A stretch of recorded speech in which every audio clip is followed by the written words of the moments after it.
From his home in Carmel, California, Third Wind presents an interview with Robert Michael Fried, best-selling author of Igniting Your True Purpose and Passion, with correspondent Wandia Chiuri.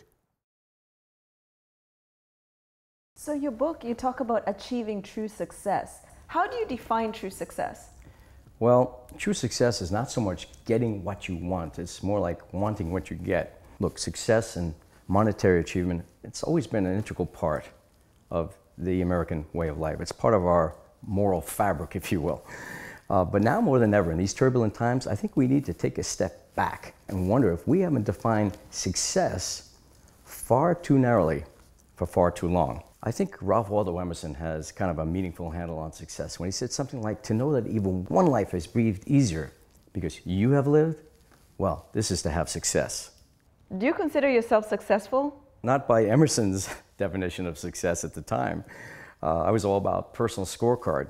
Look, I was still am a marketing executive, and I guess I made more than my fair share of money, but you know, I'm not so sure I made a lot of meaning. What I did know is I didn't want to have etched on my tombstone, here lies Robert Michael Fried. He sold a lot of stuff. Not that selling's not important, mind you. It just is not the totality of who I am. I had to learn that, like a lot of us, that true success it goes beyond just yourself. I had to learn that true success embodies that delicate balance between, how shall I say it, making money and making meaning.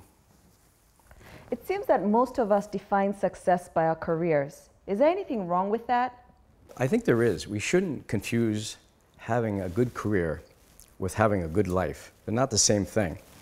And you know, we tend to live by our labels: doctor, lawyer, marketing guru, author. But when you live the labels, you set up boundaries and limitations as to who you can eventually become. Look, when we strip away the veneer, we're much more than our job title. We could be also a parent, right? A boyfriend or girlfriend. So we got to stop living the labels. You know why? It narrowcasts us as to who we can really become. So in your book, you talk about this unique concept pertaining to calling cards.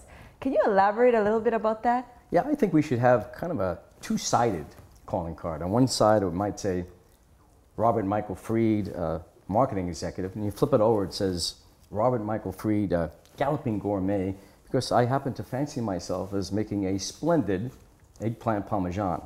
Or try this one on for size. Wandia Chiuri, journalist, or Wandia Chiuri, ballerina extraordinaire. Hey, they're both Wandia.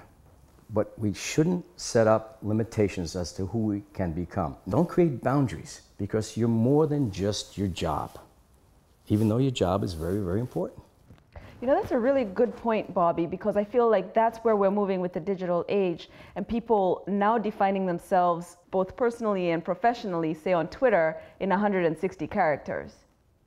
You talk about defining the business we should be in. How does that cross over into our everyday lives? Well, let's take the business part first. The business we should be in is defining the company's reason for being, or as the French say, raison d'etre. In life, it's the same thing. We have to define our purpose, our true purpose for being.